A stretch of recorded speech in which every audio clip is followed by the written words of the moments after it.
하나님의 말씀인 성경은 하나님께서 이 세상의 모든 만물을 창조해 주셨다는 사실로부터 출발하죠.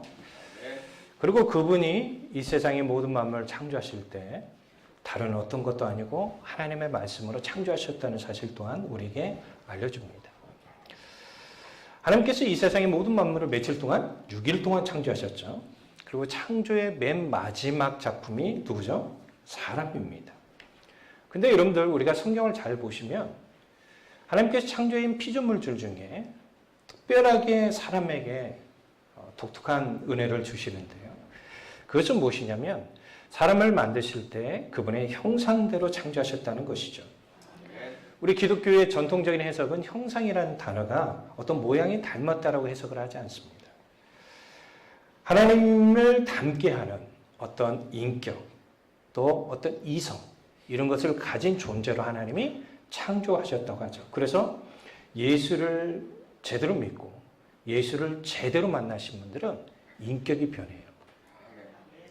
하나님의 형상이 회복되는 것을 우리는 볼 수가 있습니다.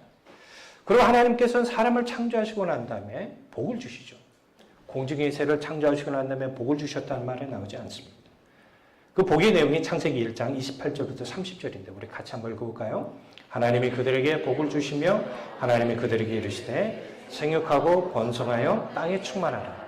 땅을 정복하라. 바다의 물고기와 하늘의 새와 땅에 움직이는 모든 생물을 다스리라 하시니라.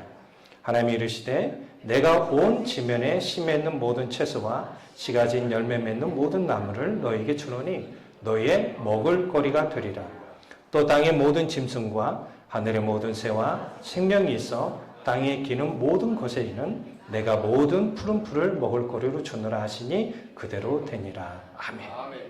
하나님께서 여기서 세 가지 복을 주셨다는 걸 알 수 있죠. 생육의 복, 모든 생물을 다스리는 복, 또 먹을 거리를 주신 복을 우리에게 주셨어요. 그런데 우리가 여기서 끝나면 안 돼요. 하나님과 더불어서 사람들이 에덴 동산에 살아가는 데 있어서 주의할 것 하나를 말씀하셨죠. 창세기 2장 17절. 선악을 알게 하는 나무의 열매는 먹지 말라. 내가 먹는 날에는 반드시 죽으리라 하시니라. 여러분 우리가 성경을 읽을 때 조심해야 할 것 중에 하나가 뭐냐면 선악을 알게 하는 나무는 열매는 먹지 말라. 여기서만 끝나요. 여러분 우리가 성경을 읽을 때 하나님의 말씀을 가볍게 여기는 이유가 뭐냐면 머리로는 알아요. 선악과를 따먹으면 된다 안 된다? 안 된다.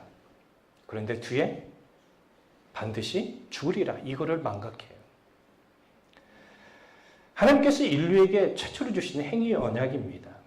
그런데 여러분 이 표현법, 반드시 죽으리라는 이 표현법이 율법의 독특한 특징으로서 계속 등장하고 있음을 여러분 알아야 돼요. 그리고 이 표현법이 십계명에 그대로 적용되고 있어요. 따라서 하나님은 우리에게 진지한 말씀을 주시지만 그 진지한 말씀 속에는 무엇이 담겨져 있어요? 경고의 말씀이 담겨 있다는 걸 여러분은 기억하셔야 돼요. 그리고 경고를 무시하면 대가를 받게 돼요. 그래서 여러분들 위험한 곳에는 여러분 경고 스티커 붙어 있죠? 근데 그걸 무시하고 어떤 행동을 하면 어떻게 되죠? 뭐 고압에 감전된다거나 그런 책임을 받게 되는 것이죠. 이 말씀을 가볍게 여겼던 아담과 하와는 뱀의 유혹을 받아서 선악과를 따먹었다는 거 여러분 잘 아시죠? 그래서 결국은 어떻게 됩니까? 에덴 동산에서 아담과 하와가 내쫓김을 받게 되죠. 창세기 3장 22, 24절에 보면 여호와 하나님이 이르시되 보라 이 사람이 선악을 아는 일에 우리 중 하나같이 되었으니 그가 그의 손을 들어 생명나무 열매도 따먹고 영생할까 하노라 하시고 여호와 하나님이 에덴 동산을 그를 내보내어 그의 근원이 된 땅을 갈게 하시니라. 이같이 하나님이 그 사람을 쫓아내시고 에덴 동산 동쪽에 그룹들과 두루 도는 불칼을 두어 생명나무의 길을 지키게 하시니라. 아멘. 여러분 아담과 하와가 에덴 동산을 살 수 있도록 은혜를 주신 분이 누구예요? 하나님이시죠. 근데 이 에덴 동산에서 아담과 하와가 살 수 없도록 내쫓으신 분이 누구예요? 하나님이시는 거예요. 그런데 여러분 방금 읽었던 말씀 우리 봅시다. 자, 우리 22절 보면 여러분 이런 말씀이 있어요. 생명나무의 열매도 따먹고 자, 우리가 나무의 열매를 따먹으려면 어떻게 해야 돼요? 손을 들어서 따먹어야죠. 이 행위가 똑같이 쓰였는데 뭐냐면 여기에서 그 사람들을 뭐요? 내쫓는 이 히브리 단어가 동일한 단어예요. 그러면 우리가 어떤 행동을 하느냐에 따라서 결국은 그 대가를 우리가 받아야 한다는 것을 성경 우리에게 분명히 말씀하고 있어요. 그래서 여러분들 에덴 동산에서도 하나님께서 아담과 하와에게 일을 할 수 있는 그런 것을 주셨죠. 그래서 에덴 동산의 땅을 갈아야 돼요. 경작을 해야 돼요. 그런데 여러분 우리가 농사를 지신 분들은 잘 아시죠? 쉬워요? 어려워요? 근데 에덴 동산은 어려운 노동은 아니었을 거예요.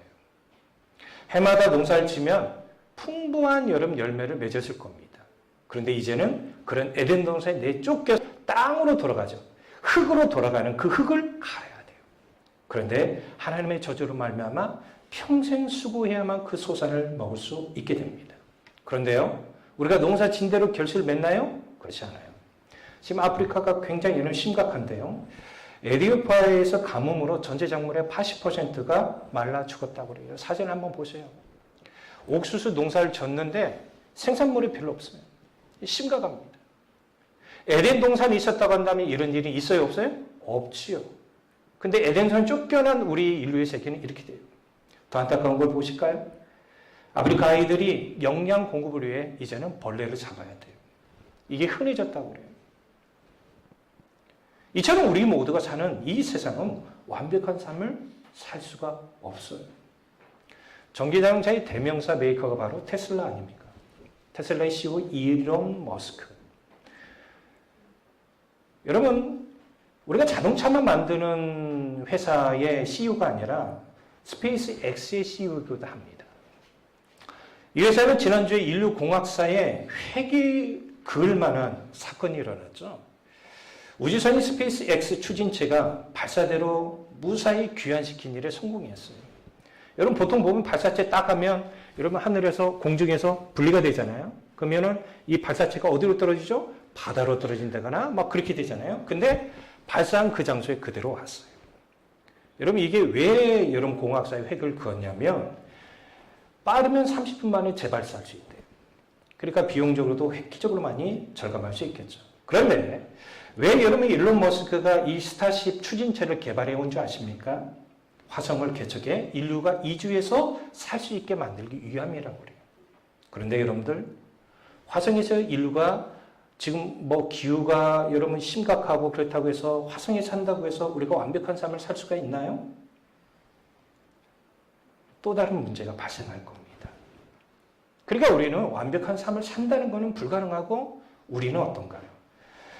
전도서 7장 20절 우리 영상에도 나왔던 말씀이기도 한데 우리 세 번역으로 한번 읽어봅시다. 시작. 좋은 일만 알고 잘못을 전혀 저지르지 않는 의인은 이 세상에 하나도 없다. 그러니까 우리는 완벽한 삶을 살 수도 없고 완벽한 삶도 우리 안에서 행위적으로 불가능하다는 거예요. 본문의 말씀은 사도 바울에 관련된 말씀이죠. 그는 인류 역사상 가장 위대한 사도로 부름을 받아 이방인 선교에 힘을 다했던 사람입니다. 그런데요, 사도 바울의 서신서를 우리가 잘 읽어보면 그는 분명히 이방 선교에 획을 그을 만한 일을 했음에도 불구하고 자기를 자랑하지 않는다는 거예요. 그가 자랑하는 것들은 교회를 방해하는 세력들, 곧 유대인들이나 다른 이방 세력들에 대해서 변론할 때만 언급할 뿐입니다. 그는 철저히 자기 자신의 부족함을 고백합니다. 그는 성령의 충만한 은혜를 받은 것뿐만 아니라 은사들도 많이 받은 사람임에도 불구하고 자기 자신을 전혀 자랑하지 않아요. 저마다 사람들은 자신의 장점을 자랑합니다.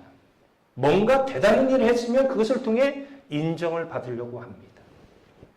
성공한 사람은 자신의 성공 신화를 통하여 자랑하고자 하죠. 그리고 어떤 이들은 자신의 은사와 능력을 자랑합니다. 제가 아는 분도 은사 다 받았대요. 자랑을 하더라고요. 그러나 사도 바울의 서신서를 통하여 사도 바울의 고백을 보면 자기 자신을 자랑한 일에 관심을 갖지 않아요. 오히려 하나님 앞에서 자기 자신이 두렵다는 고백을 해요. 자신의 사역이 하나님 앞에서 인정을 받지 못하게 될까봐 두렵다고 고백을 해요. 또 자신이 복음을 전한 교회 성도들이 자신의 죄로부터 회개하지 않을까 슬퍼하고 두려워한다고 고백을 해요. 그리고 자신이 섬기는 교회에 폐를 끼치게 될까봐 조심한다고 고백을 해요. 고린도후서 11장 1절에 보면 원하건대 너희는 나의 좀 어리석은 것을 용납하라. 청하건대 나를 용납하라. 목회자의 이 어리석음을 용납하는 교회, 하나님 기뻐하시겠죠. 왜? 우리는 다 어리석은 자들이기 때문입니다. 사역하는 사람에게 이런 모습을 여러분 고백한다는 것은 그 사역에 도움이 될까요? 그러나 사도 바울은 그런 것에 연연하지 않습니다.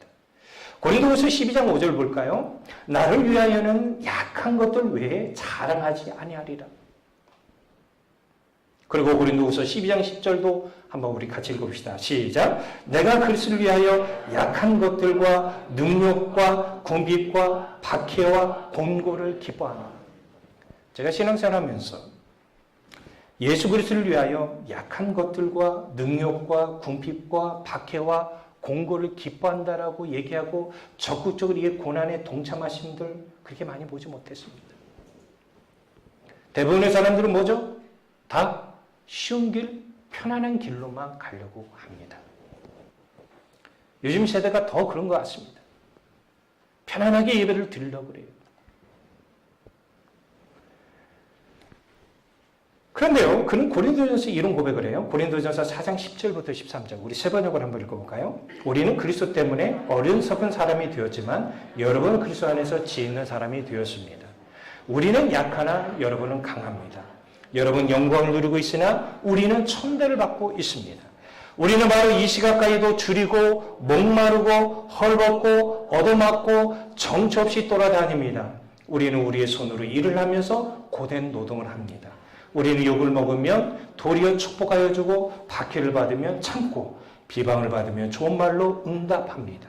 우리는 이 세상에 쓰레기처럼 되고 이제까지 만물의 찌꺼기처럼 되었습니다. 어때요? 사도 바울이 여러분 주를 위하여 걸어갔던 그 길은 마치 쓰레기 취급을 받는 것처럼 힘들고 어려웠던 삶이었습니다. 그런데 그가 이처럼 자신의 연약함을 고백하는 일에 망설이지 않는 이유가 무엇입니까? 바로 본문 9절에 아주 잘 우리에게 알려주고 있습니다. 나에게 이르기를 내 은혜가 내게 족하도다. 이런 내 능력이 약한 데서 온전해짐이라 신지라. 그러므로 도리어 크게 기뻐함으로 나의 여러 약한 것들에 대하여 자랑하려니 이는 그리스도의 능력이 내게 머물게 하려 함이니라. 아멘. 하나님께서 우리에게 때에 따라 연약함을 주신 이유가 무엇이겠습니까? 구약 성경을 보면 연약한 가운데 하나님의 놀라운 은혜를 경험한 사람들이 있죠. 그 대표적인 것은 사무엘상 1장에 나오는 사무엘 충성에 관련된 이야기입니다. 사무엘의 어머니는 누구죠? 한나입니다. 그런데 한나는 자식이 없는 여인이었어요. 왜 자식이 없었죠? 우리 사무엘상 1장 5절 6절에 보면 하나님께서 임신하지 못하게 하셨기 때문에 그가 자식이 없다라고 얘기합니다. 하나님께서 한나의 태를 닫으셨기 때문에 임신을 못하는 거예요. 불가능한 거예요. 그러면 여러분 우리가 임신이 되지 못하면 우리는 어떤 수고를 당하죠? 제가 가까이 교제하는 청년이 결혼한 지 지금 한 6년 가까이 됐는데 애를 못 낳고 있어요. 산부인과 가면 남자에게도 문제가 없고 여자에게도 문제가 없대요. 그래서 실험관하기에 여러 번 했지만 이번에 또 3번째 실패했어요. 여러분 우리가 물론 의학적으로도 많이 수고를 다해야 합니다. 그러나 왜 우리가 근본적으로 임신을 하지 못하는지 그 근원적인 답을 우리는 알아야 돼요. 우리는 의사를 통해서 의학적인 답을 받을 수 있지만 근원적인 답은 누가 주셔요? 하나님이 주셔요. 그러면 한나가 여러분 이런 출산하지 못함으로 얼마나 고통스러워요. 여러분 사무엘상 1장 8절에 보면 그의 남편 엘가나가 그에게 이르되 한나여 어찌하여 울며 어찌하여 먹지 아니하며 어찌하여 그대의 마음이 슬프냐. 내가 그대에게 열아들보다 낫지 아니하냐 하니라. 아멘. 여러분 한나가 지금 어떤 상태에 있어요? 먹지도 않고 울고 있고 매우 심적으로 고통스러운 가운데 있습니다. 자, 이러면은 대부분 사람들은 뭐라고 하죠? 그 애 못 낳으니까 좀 휴가 시간을 좀 갖고 와. 어디 여행이라 좀 다녀오면 좋지 않을까? 심리 상담으로 좀 내가 아는 사람, 좋은 사람이 있는데 좀 만나보지 않을까? 그걸 통해서 회복이 이루어지면 그래도 완벽한 상태로 돌아올 수 있다고 사람들은 얘기를 합니다. 그런데 한나는 그런 모든 수고를 하지 아니하고 누구에게 나가요? 하나님께 나가요. 사무엘상 1장 10절에 보면 한나가 마음이 괴로워서 여호와께 기도하고 통곡하며, 제가 예전에 이 말씀을 히브리어적으로 여러분들이 직역한 말씀을 알려드린 적이 있습니다. 그녀의 마음이 괴로워서 여호와께 기도하며 울고 또 울었다라는 거예요. 얼마나 이는 힘들었을까요? 근데 그는 그 마음속에 있는 괴로움을 하나님 앞에서 토로했어요. 아멘. 왜요?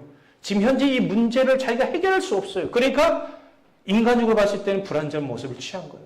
가서 교회 가가지고 날마다 우는 거예요. 그러면 여러분 인간적으로 한번 봐요.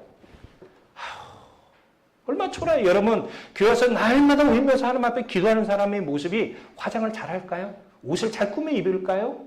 아닙니다. 불완전한 모습이에요. 그런데요, 세상적으로 봤을 때는 불완전한 모습이 될지 몰라도 그녀는 하나님의 은혜로 아들을 낳게 되는데, 그 아들이 누구예요? 그 성경에서 귀하게 하나님부터 쓰임받던 사무엘이라는 것이죠.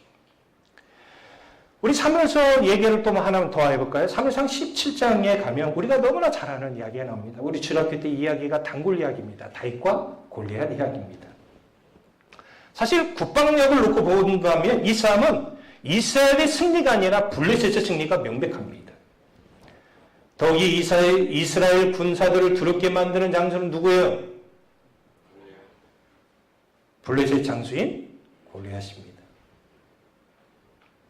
그에 대해 성경이 이런 사실을 전하고 있습니다. 우리 같이 한번 읽어볼까요? 사무엘상 17장 4절 7절입니다. 시작. 블레셋 사람들의 진영에서 싸움을 도둔 자가 왔는데 그의 이름은 골리앗이요 가드 사람이라. 그의 키는 6규빗 한 뼘이요 머리에는 노툭을 썼고 몸에는 비늘 갑옷을 입었으니 그 갑옷의 무게가 놋 5,000세겔이며 그의 다리에는 놋 갑판을 쳤고 어깨 사이에는 놋 단창을 메었으니 그 창자루는 배틀채 같고 창날은 1600세겔이며 방패 든 자가 앞서 행하더라.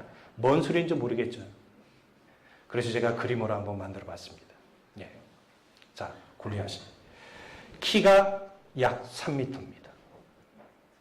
제가 1m 78이거든요. 3m니까 저 위에 지금 1m 약 30cm 누가 더 올라가 있다는 거예요. 그가 입은 갑옷의 무게가 약 57kg예요.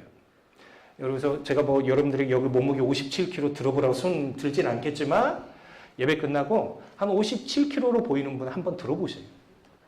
근데 그것을 옷을 입었어요. 갑옷. 그가 단창을 가지고 있죠. 단창 끝에 보면 여러분 창날이 있죠. 이 창날만 쇳덩어리가 약 7kg입니다. 여러분 이런 사람 아무나 여러분 되는 게 아니죠. 이런 자예요. 그러니 이 사람이 한 명만 나하고 싸워서 나를 이기면 우리가 너를 섬기겠다. 근데 니네가 지면 우리를 섬겨라. 그러니 어느 누구도 나가지 못하고 있는 상황입니다. 그래서 사무엘상 17장 11절에 보니까 사울과 온 이스라엘이 블레셋 사람의 이 말을 듣고 놀라 크게 두려워하니라. 지금 전부 다 떨고 있는 이런 상태입니다.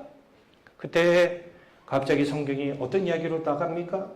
다윗의 아버지 이새가 다윗에게 심부름을 시킵니다. 전쟁에 나가 있는 형들 3명에게 뭘 갖다 주라고 하죠? 볶은 곡식 한 20kg 정도 되는 양과 빵 10덩어리를 갖다 주라고 그래요. 근데 다윗은 호기심이 좀 강했던 것 같아요. 소년인데 이 블레셋 사람의 소리도 듣는 것도 있죠. 그러니까 이 사람 저 사람에게 물어봐요.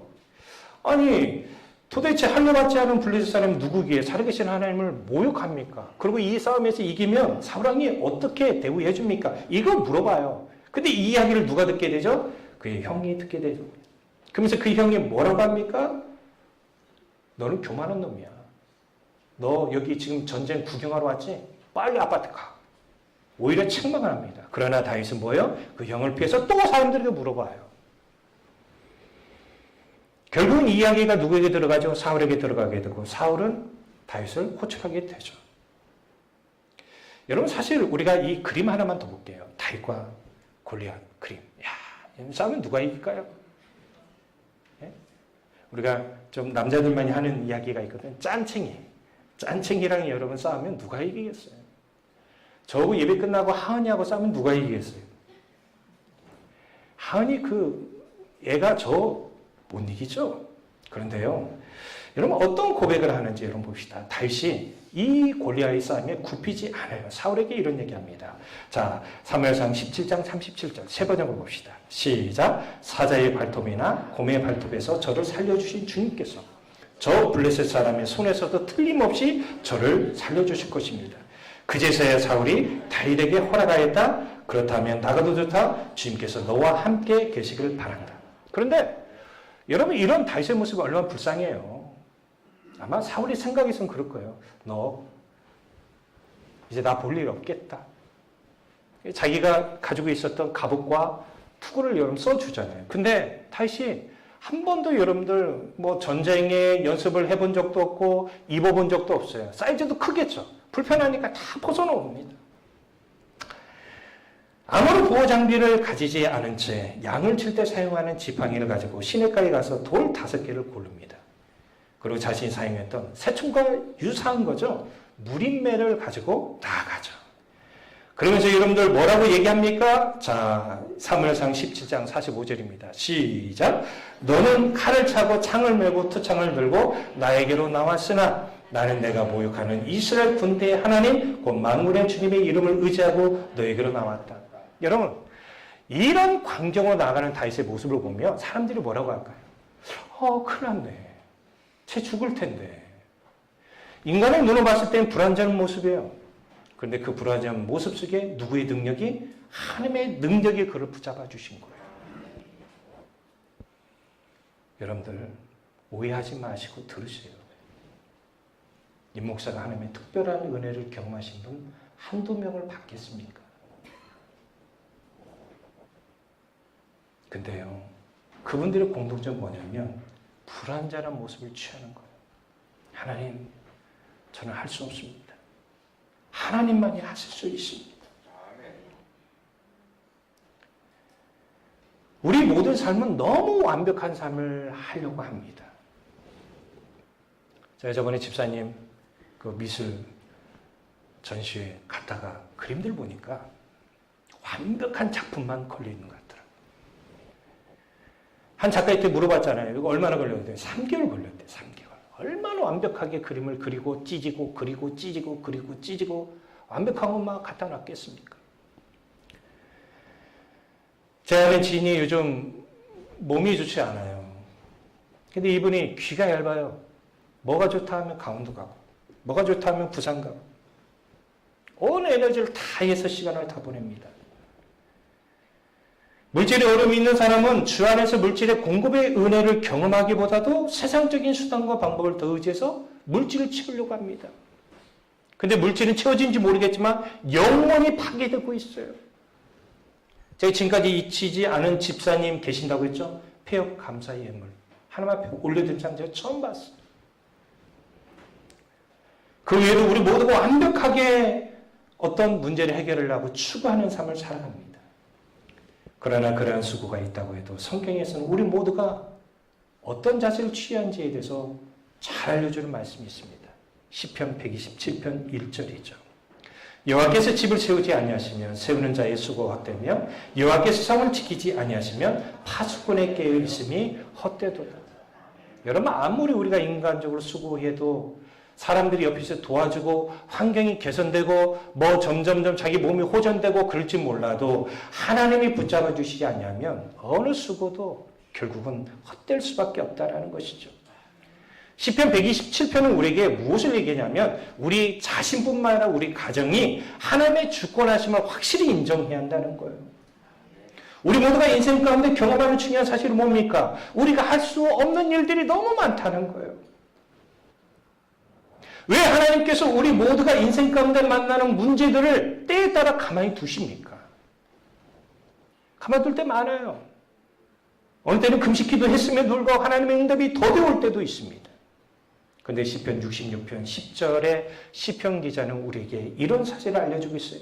하나님이여 주께서 우리를 시험하시되 우리를 단련하시기를 은을 단련과 같이 하셨으며 하나님은 우리를 단련시키고 원하시는 거예요. 왜요? 이런 단련을 통해서 우리가 정결할 수 있기 때문입니다. 제가 목사님들하고 얘기를 나누다 보면 목사님들이 자기는 이런 고난을 경험했다. 이런 고난을 경험했다. 이런 얘기들 해요. 그런데 여러분 놀라운 사실 뭔지 아세요? 고난의 강도가 세신 분들이 주님을 더 뜨겁게 만나더라고요. 이것을 통해 우리가 정결케 되기 때문에 하나님은 우리에게 어려움을 가져다 주시는 거예요. 그때 우리가 취할 수 있는 방법은 뭐냐? 완벽한 모습이 아니에요. 병원에 가서 완벽한 치료받는 모습, 사람을 통해서 완벽하게 문제가 해결되는 모습이 아니라 하나님 앞에 우리가 불완전한 모습을 취하면서 그런 일들을 하라는 거예요. 근데 우리는 지금 앞뒤가 바뀌었어요. 하나님 앞에서 불완전한 모습을 취하지 아니하고 인간적인 모습으로만 나아간다는 거예요.